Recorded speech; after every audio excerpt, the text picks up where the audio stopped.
Let me show you how to install the disconnection block.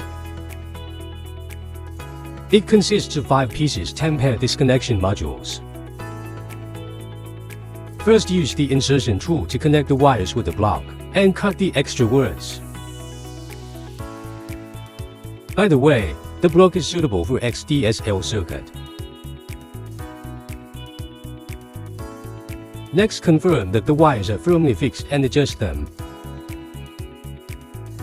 A 1-pair MDF protector TP15011 EGP and 10 pairs overvoltage protection magazine TP15021OP3G can be inserted into the block.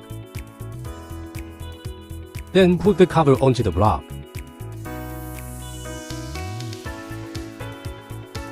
It's finished.